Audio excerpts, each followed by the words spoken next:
Sejam todos bem-vindos às preleções do Centro Espírita Allan Kardec de Campinas. Hoje, nos coube falar sobre o capítulo 24 do Evangelho segundo o Espiritismo, Não colocais a candeia debaixo do roqueiro. Nossa fala vai estar baseada nas passagens de Mateus, capítulo 5, versículo 15, também Mateus, capítulo 10, versículos de 5 a 7. Antes de iniciar nossas reflexões a respeito do título que acabamos de comunicar, vamos fazer uma oração para o início das nossas preleções. Pai de misericórdia e amor, Mestre Jesus, equipes espirituais, nos colocamos à disposição para que possamos entender a palavra e a doutrina cristã passada pelo Mestre Jesus. Que esse entendimento nos traga discernimento suficiente para que possamos colocá-lo no nosso dia a dia. E assim, de mãos dadas ao Mestre Jesus, podemos caminhar na direção da paz e da felicidade de todos quantos se nos rodeiam e de nós mesmos. Sê conosco, Senhor, nessas nossas boas intenções. E que assim seja. Bom, a parábola que vai estar em lide hoje é a parábola das candeias, né? Me permita que eu leia a passagem que foi citada e diz o seguinte: nem se acende a candeia e se coloca debaixo do alqueire, mas no velador e dá luz a todos que estão na casa. Essa é a passagem que está sendo comentada, mas a gente deve olhar de onde saiu essa passagem. Essa passagem está em Mateus 5, que é onde tem as bem-aventuranças. Então, logo depois das bem-aventuranças é que Jesus comenta a respeito da candeia. Primeiro nós devemos também entender o que é uma candeia. Candeia era alguma coisa que dava luz, tipo aquela lâmpada de Aladim, não é? Que vai uma torcida, um pavio, não é? Lá dentro vai o óleo e aí você coloca fogo para iluminar o ambiente. É disso que ele está falando, obviamente se referindo às questões daquela época em relação aos costumes tidos naquele momento, não é? E alqueire é um vaso de medida de secos e molhados, né? Ou seja, se eu vou acender uma luz para iluminar um ambiente, eu devo colocar na parte de cima para que a maior parte possível do ambiente fique iluminado. E não debaixo, em outras traduções, ele fala debaixo da cama, né? Ou debaixo do alqueire, que é esse vaso. Você colocaria debaixo do alqueire, então não teria sentido nenhum isso. Então ele está falando isso lá quando ele está falando das bem-aventuranças. E as bem-aventuranças é a primeira aparição pública de Jesus, quando ele coloca aquele resumo maravilhoso de toda a doutrina que ele viria a desenvolver no decorrer da sua missão a partir dos 30 anos de idade, não é? Então a passagem toda, ela diz assim: vós sois a luz do mundo. Não se pode esconder uma cidade edificada sobre um monte, nem se acende a candeia e se coloca debaixo do alqueire, mas no velador e dá luz a todos que estão na casa. Assim resplandeça a vossa luz diante dos homens, para que vejam vossas boas obras e glorifiquem o vosso Pai que está nos céus. Então está em Mateus 5, de 14 a 16.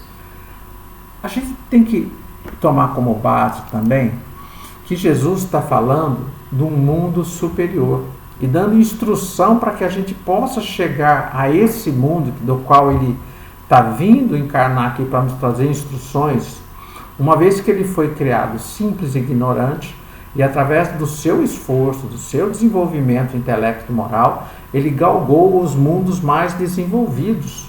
E estando lá, retorna ao planeta Terra para nos ensinar como é que a gente faz para chegar lá. É por isso que ele diz: eu sou o caminho, a verdade e a vida. Ninguém chega ao Pai sem mim. É disso que ele está dizendo. Também devemos lembrar o capítulo 2 do Evangelho segundo o Espiritismo, que o título é: o meu reino não é deste mundo.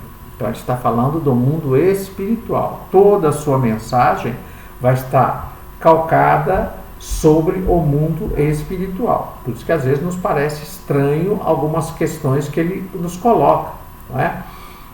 Essa da candeia não é nem tanto porque é um comportamento aqui bem terra a terra, então a gente entende o que ele está falando, embora ele usasse os costumes da época, e assim era necessário, porque quando eu quero passar uma história para frente, eu tenho que usar os elementos que estão contidos naquela sociedade para que a pessoa possa gravar aquela história, não é? Mesmo porque naquela época o analfabetismo era praticamente total e toda a tradição era uma tradição oral. As pessoas passavam oralmente as histórias, e é desse recurso que Jesus está tratando. Ele passa toda a iluminação dada pelas bem-aventuranças e coloca aos seus discípulos que estão em seu derredor, dizendo: olha, vocês recebam essa luz, mas não prendam essa luz em si.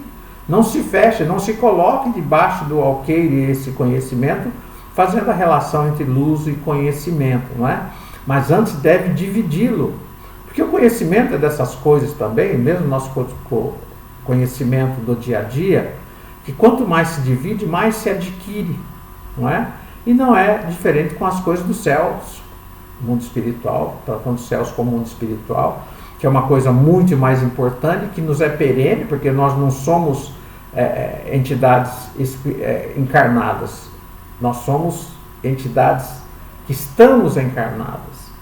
Então nós somos entidades espirituais tendo uma experiência material, e que após o nosso desencarne, então, essa entidade retoma o mundo espiritual com todo o conhecimento adquirido aqui nesta encarnação e tantas outras que já tivemos.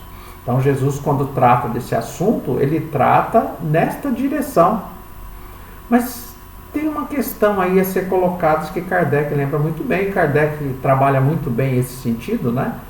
Quando ele vai pegando passagens da moral cristã, e ele vai colocando em xeque para tentar entender do mundo espiritual o que Jesus estava querendo dizer. Porque aqui ele fala, ele dá essa luz tem que ser dividida. Mas numa outra passagem, me permita que eu leia também, que está lá em Mateus 13, não é?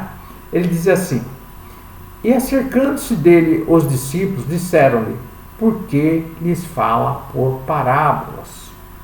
Ele respondendo, disse-lhe: porque a vós é dado conhecer os mistérios do reino dos céus, mas a eles não lhes é dado.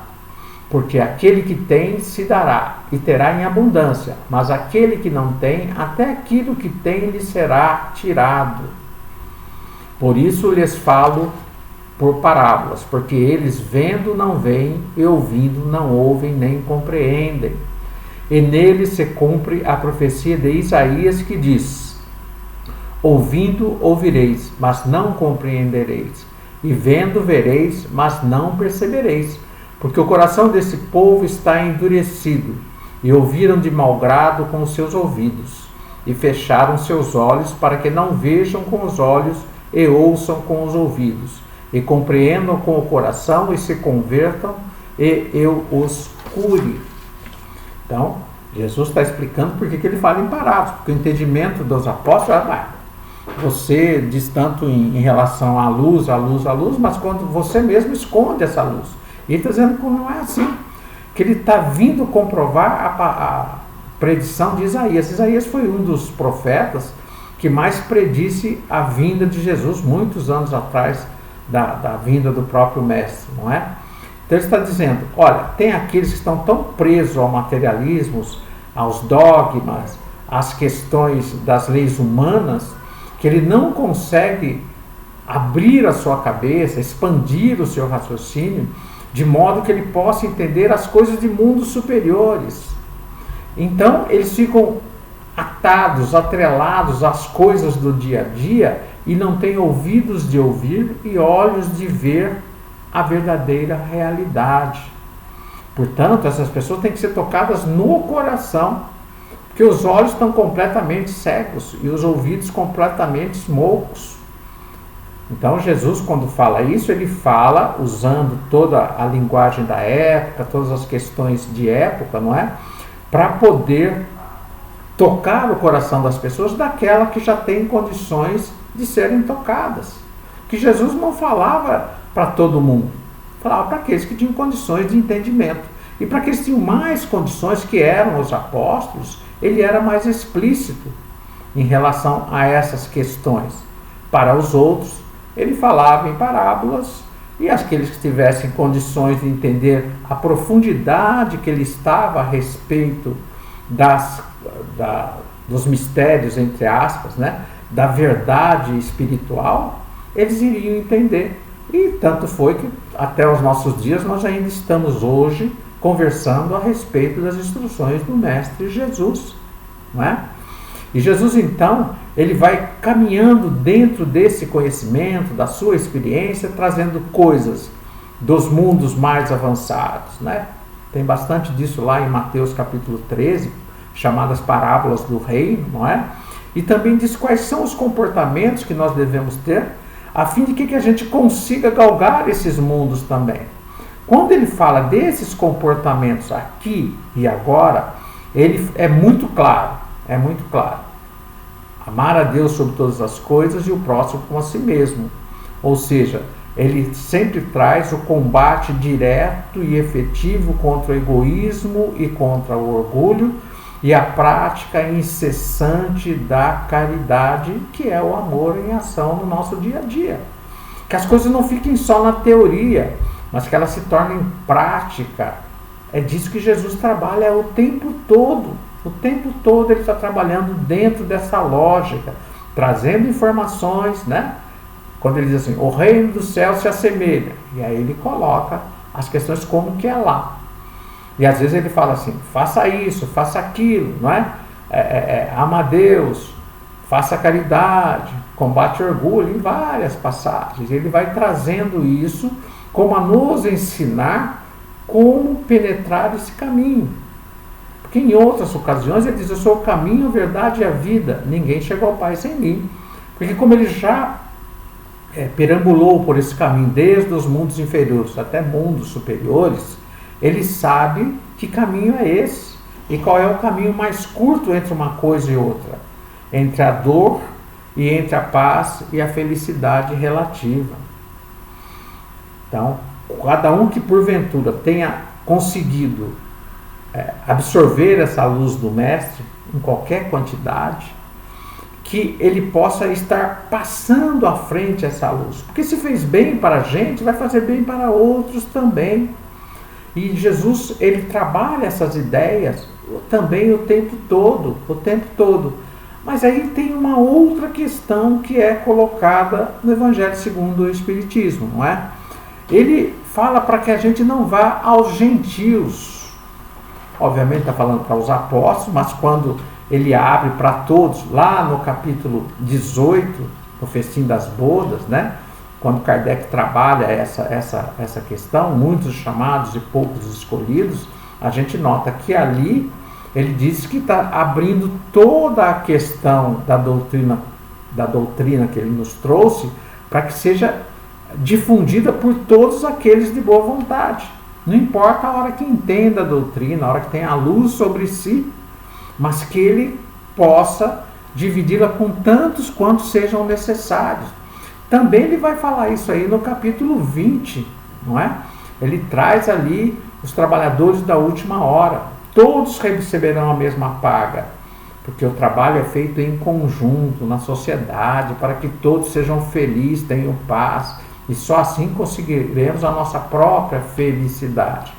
Mas ele diz o seguinte lá em Mateus, aí ele vai estar em Mateus de 9 a 36, né? E também depois a gente tem a sequência disso, no Evangelho, segundo o Espiritismo, tem uma parte da passagem de Mateus 10, de 5 a 7. Veja assim, diz lá, Jesus enviou esses 12 e lhes ordenou, dizendo, não ireis pelo caminho dos gentios, nem entrareis em cidade de samaritanos, mas ide diante as ovelhas perdidas da casa de Israel, e indo, pregai dizendo, é chegado o reino dos céus. Sempre a gente vai ver uma passagem evangélica, é conveniente, como ela vem muito trabalhada em versículos, pequenos versos, Que a gente olhe de onde vem, que circunstância foi escrito aquilo, foi falado aquilo, não é? E o que a gente pode entender do contexto. E é isso que eu vou fazer. Eu vou pegar o finzinho ali do capítulo 9, esse é o capítulo 10 que a gente acabou de ler, para saber em que circunstância isso estava acontecendo. O capítulo 9, ele diz o seguinte, né? A gente vai lá no capítulo 9, versículo 36, ele diz assim: E percorria Jesus todas as cidades e aldeias, ensinando nas sinagogas deles e pregando o evangelho do reino, e curando todas as enfermidades e moléstias entre o povo. E vendo as multidões, teve grande compaixão deles, porque andavam cansadas e desgarradas, como ovelhas que não têm pastor. Ele fala, eu sou o bom pastor, não é? Ele está falando dele, que as ovelhas quando não têm pastor não têm direção. Ele até diz, né? Lá em João 1,18, as minhas ovelhas conhecem a minha voz. Ele diz que é o bom pastor e as ovelhas conhecem a voz do pastor. E depois agora aqui, um pouquinho a gente leu ali, né? Tem os ouvidos de ver, os ouvidos de ouvir e olhos de ver. Então ele está dizendo disso também. Ele nunca se contradizia, não é? E continua. Então, a partir daí, ele disse aos seus discípulos: a seara é realmente grande, mas poucos os ceifeiros, os trabalhadores, aqueles que estão dentro da seara, do mundo, né? Rogai, pois, ao Senhor da seara, que mande ceifeiros para a sua seara, que traga mais trabalhadores, né? Que possam entender e possam expandir essa luz. E continua ele lá em Mateus 10:1, ele diz assim: e chamando os seus discípulos, deu-lhes poder sobre os espíritos imundos, para os expulsarem e para curarem toda a enfermidade e todo o mal. É daí, logo à frente, que ele vai dizer. Então Jesus enviou os 12, etc, etc. E ele dá uma mensagem: curai os enfermos, limpai os leprosos, ressuscitai os mortos, expulsai os demônios, de graça recebeste, de graça dai. Obviamente ele está usando a linguagem da época, né? Quando ele fala em espíritos imundos, ele está falando em obsessão. Quando ele fala curar os enfermos, ele está falando da gente poder fazer ações capazes de aliviar as dores alheias, etc, etc.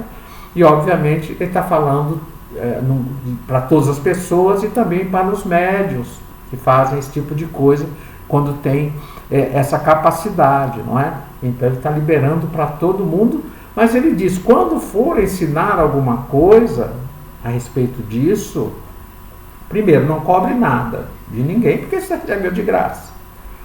Mas, ide primeiro aos gentios, aos filhos desgarrados da casa de Israel. Ele está falando que, obviamente, se você vai aos gentios eram as pessoas, que seria para nós hoje os ateus, né? Aqueles que não acreditavam em nada, que tinham outros deuses, eram politeístas, etc, etc.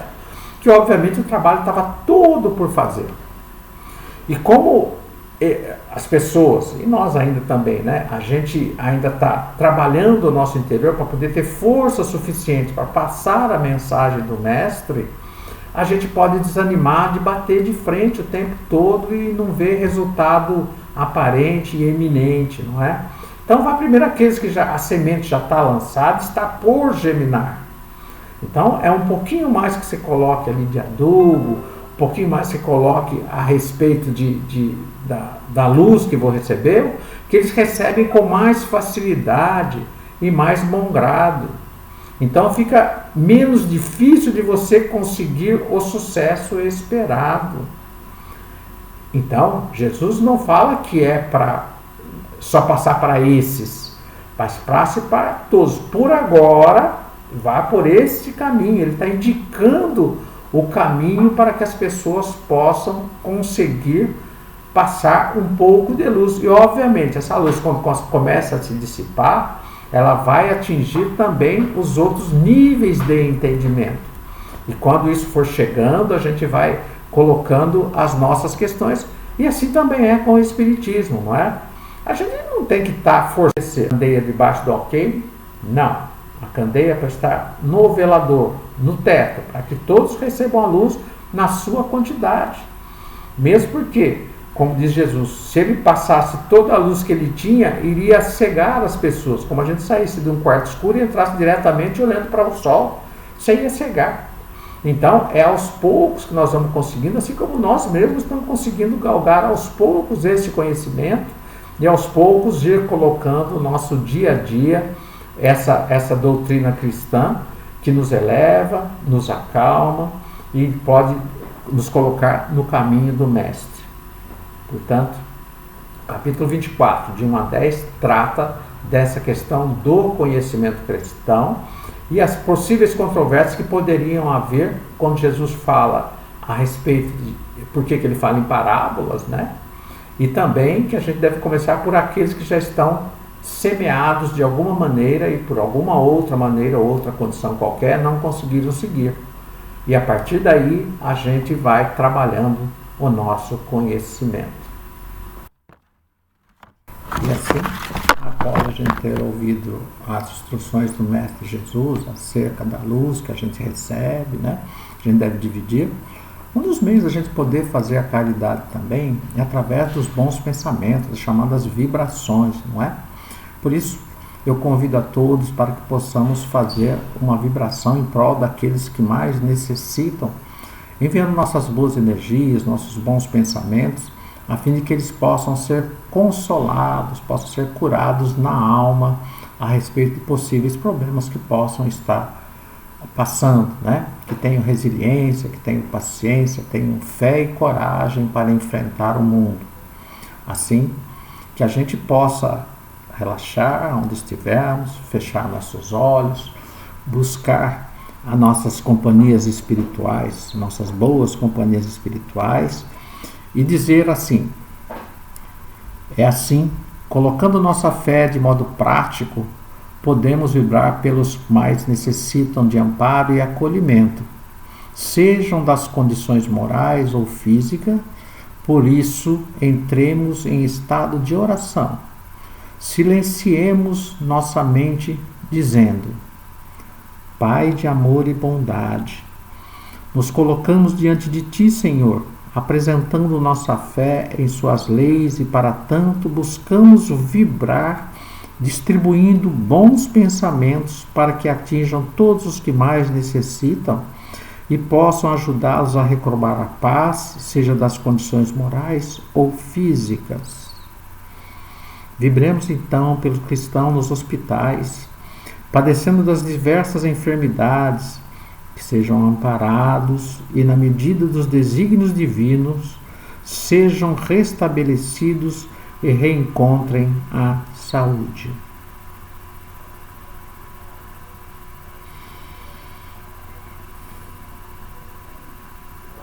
Também gostaríamos de vibrar pelos que buscam um trabalho para dignamente encontrem seu sustento, para que sejam encaminhados em suas intenções e encontrem as portas abertas para a dignidade do trabalho.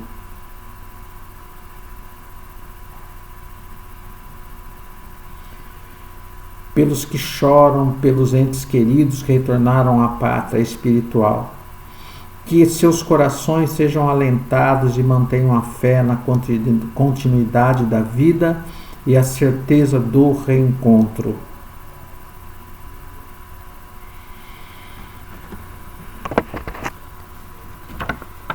Também queremos vibrar, Senhor, pelos nossos lares, que se mantenham unidos e exercendo o bem, buscando a paz necessária para o desenvolvimento das relações que ora nos são propostas.